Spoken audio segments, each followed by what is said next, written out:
ہر قوم کوئی نہ کوئی تہوار مناتی ہے، چونکہ معاشرہ انفرادی سطح پر بھی راضی رہنا چاہتا ہے اور اجتماعی ماحول بھی فراہم کرنا چاہتا ہے۔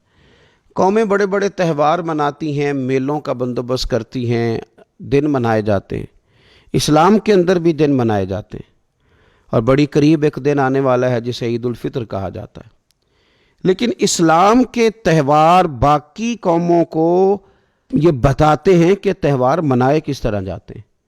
تو سب سے پہلے تو یہ یاد رکھیں کہ اسلام کے اندر جب عید آتی ہے تو اس کا کوئی مقصد ہے، اور ہم نے عید کو کس طرح منانا ہے یہ سارا کچھ ہمارا دین ہمیں بتاتا ہے۔ پہلے تو یہ آپ دیکھیں کہ عید مسلمان نے کس طرح منانی ہے۔ سویرے جب اس نے اٹھنا ہے تو اس نے فجر کی نماز کے بعد دوبارہ سے تیاری کرنی ہے، غسل کرنا ہے، صاف لباس پہننا ہے، خوشبو لگانی ہے، اور کرنا یہ ہے کہ نماز کے لیے جانا ہے۔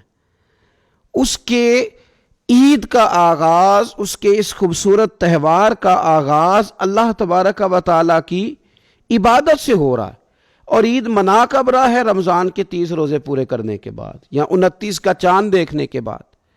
تو سب سے پہلے ہمیں یہ بتایا جا رہا ہے کہ جب تم عید مناؤ گے تو تم سجدہ شکر کے ساتھ مناؤ گے، اپنے رب کے ساتھ جوڑ کے مناؤ گے، اللہ تبارک و تعالیٰ کی عبادت کے ساتھ مناؤ گے۔ تو اس میں کوئی شور و غوغا نہیں، کوئی ریلیاں نہیں، کوئی جلوس نہیں، کوئی پٹاخے نہیں، کوئی گانا باجا نہیں۔ اللہ کی عبادت کے ساتھ بتایا جائے گا کہ تمہارا جو تہوار ہے وہ تہذیب کا، شائستگی کا، خوبصورتی کا، نظم و نسق کا ایک بہترین ذریعہ۔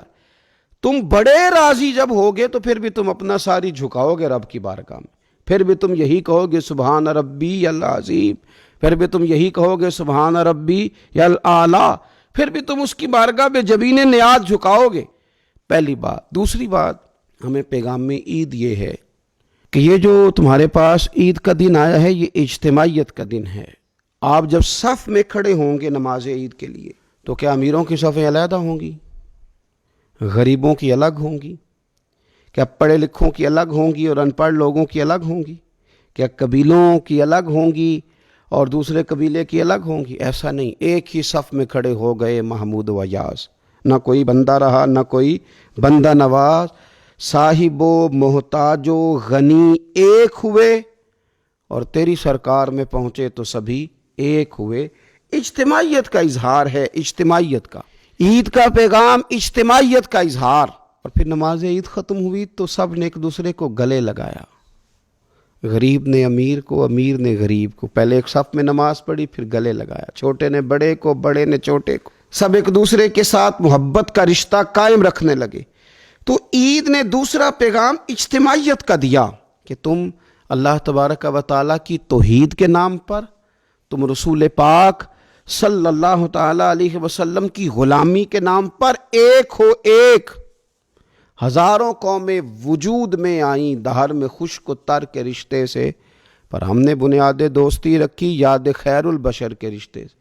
اور اقبال کہنے لگے اپنی ملت پر قیاس اقوام مغرب سے نہ کر، خاص ہے ترکیب میں قوم رسول ہاشمی۔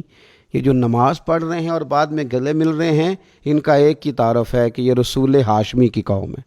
یہ تعارف اجتماعیت کا درس، پیار کا درس، مساوات کا درس، چھوٹے بڑے کے فرق کو ختم کرنے کا درس، امیر غریب کی تفریق مٹانے کا درس، اس کا نام عید ہے۔